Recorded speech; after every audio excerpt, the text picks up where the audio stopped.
हर घर की कहानियाँ टीवी। बेला की शादी करण से होती है। उसके ससुराल में उसकी सास मालती रहती है। बेला स्वभाव की बहुत बुरी होती है। ससुराल में आते ही उसका एक ही मकसद था, अपनी सास को जैसे तैसे वहाँ से रफा दफा करना। करण बेटा, ये देख, मैंने आज तेरी पसंद के कढ़ी चावल बनाए हैं। पकोड़े वाली कढ़ी, तेरी मनपसंद। अरे वाह माँ, इस कढ़ी चावल को देखकर तो मेरे मुंह में पानी की बाढ़ आ गई। उफ, अब तो मैं इस पर टूट पड़ूंगा। सच में काफी स्वादिष्ट और लाजवाब कढ़ी चावल बनाए हैं आपने माँ जी। मुझे भी बहुत पसंद आया। बचपन में मेरी नानी भी ऐसे ही कढ़ी चावल बनाया करती थी और हम सब एक साथ खाते थे, वो भी पकोड़े चुरा चुरा कर। तू फिक्र मत कर बहू, मैं जल्दी ही तुझे भी सिखा दूंगी, फिर तू बनाना ऐसे ही कढ़ी चावल। ठीक है माँ जी। फिर एक दिन जब करण ऑफिस से घर आता है, तब वो बेला को एक कोने में रोते हुए देखता है और उसके बदन पर मार के निशान होते हैं। ये देखकर वो घबरा जाता है। बेला, ये सब क्या है? ये तुम्हारे बदन पर ये निशान, ये सब कैसे? बताओ बेला, तुम रो क्यों रही हो? मेरा जी बहुत घबरा रहा है बेला। करण, करण, तुम्हारी माँ ने आज मुझे बहुत मारा क्योंकि मैंने उन्हें वक्त पर चाय नहीं दी, इसीलिए उन्होंने मुझे लकड़ी से मारा, वो भी बहुत बेरहमी से। क्या? लेकिन माँ ऐसा कैसे कर सकती हैं? अरे मैं झूठ क्यों बोलूंगी तुमसे करण? रुको बेला। करण मालती के पास जाकर उस पर गुस्सा करने लगता है। माँ, आपकी हिम्मत कैसे हुई मेरी बीवी पर हाथ उठाने की? बहू आई नहीं कि आप भी बाकी की हिटलर सासों की तरह हिटलर बन गई। कितनी बुरी हैं आप माँ। एक चाय क्या लेट बना दी बेला ने और आपने उसका ये हाल कर दिया। क्या? ये तू क्या कह रहा है बेटा? मैंने बेला बहू को नहीं मारा है, ये सरासर झूठ है बेटा, मेरा विश्वास कर। और कितना झूठ बोलोगी माँ जी आप? सच बता दीजिए ना, कैसे आपने मुझे निर्दयी होकर मारा है? अरे कोई अपने दुश्मन को भी इस तरह नहीं मारता। करण, मैं इस घर में वो नहीं रह सकती, मुझे माँ जी से बहुत डर लग रहा है। नहीं बेला, तुम कहीं नहीं जाओगी। अगर इस घर से कोई जाएगा तो वो है माँ। माँ, निकलिए मेरे घर से। क्या? हाँ माँ, आपसे ये उम्मीद नहीं थी कि आप मेरी बीवी के साथ ऐसा करोगी। आप जैसी बुरी माँ का होकर क्या फायदा? आज से आप मेरे लिए मर चुकी हो। ये तो क्या कह रहा है करण बेटा? बेटा मेरी बात सुन बेटा, मैंने कुछ नहीं किया है, बहुत झूठ कह रही है बेटा, मेरी बातों पर भरोसा कर। करण मालती को घर से बाहर निकाल देता है और ये सब होते देखकर बेला के कलेजे में बड़ी ठंडक पड़ती है।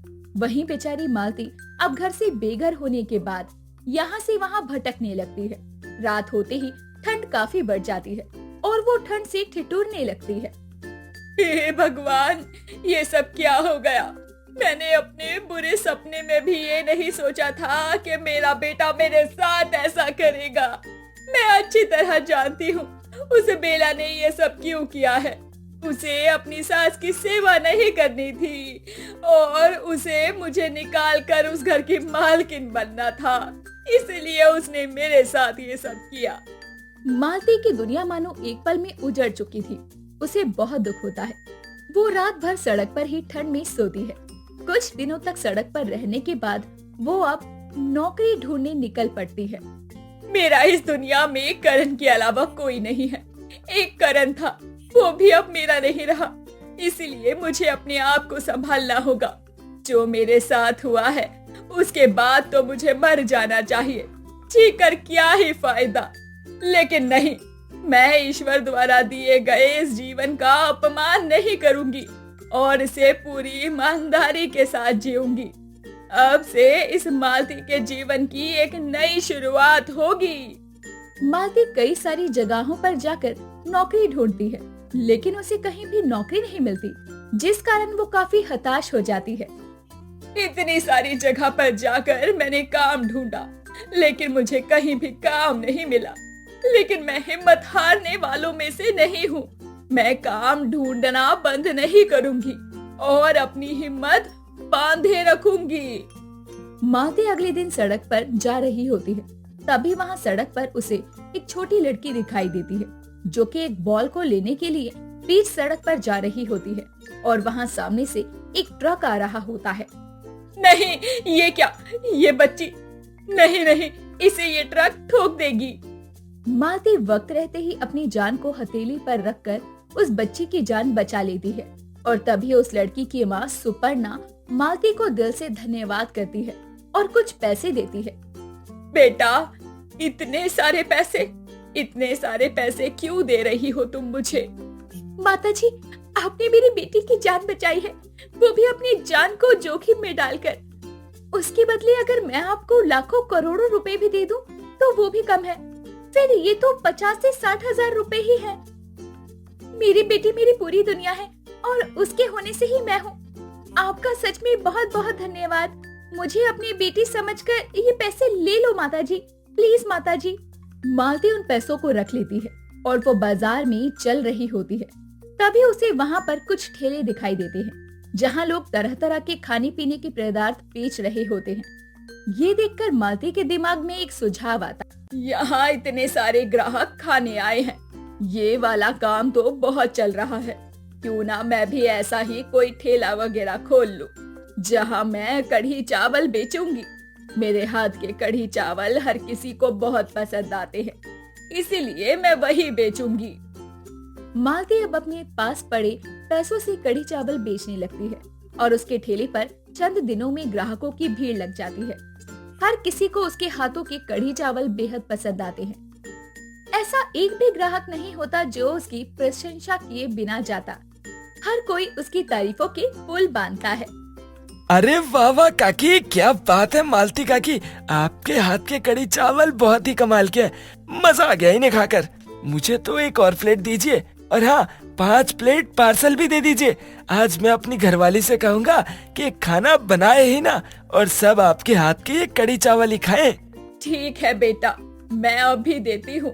तुम्हारा बहुत बहुत धन्यवाद बेटा। सुनकर अच्छा लगा कि तुम्हें मेरे हाथों के कढ़ी चावल इतने पसंद आए।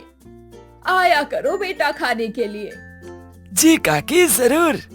मालती के कढ़ी चावल का ठेला अब पूरे गांव में तेजी से प्रसिद्ध होने लगता है और जब ये बात बेला को पता चलती है तब वो बहुत गुस्सा हो जाती है और वो अब मालती की तरक्की से भी जलने लगती है। बस बहुत हुआ, ये बुढ़िया इतना आगे कैसे जा सकती है?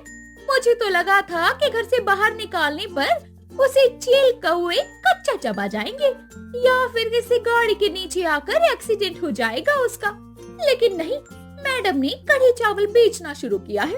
लेकिन जब तक बेला है तब तक वो बुढ़िया तरक्की नहीं कर सकती। मैं उस बुढ़िया को चैन से जीने नहीं दूंगी। इतनी मुश्किल से मैंने ये नाटक करके करण की नजरों में उसे बुरा बनाया है और अब वो कहीं ये तरक्की करके फिर से हमारी जिंदगी में लौट ना आए।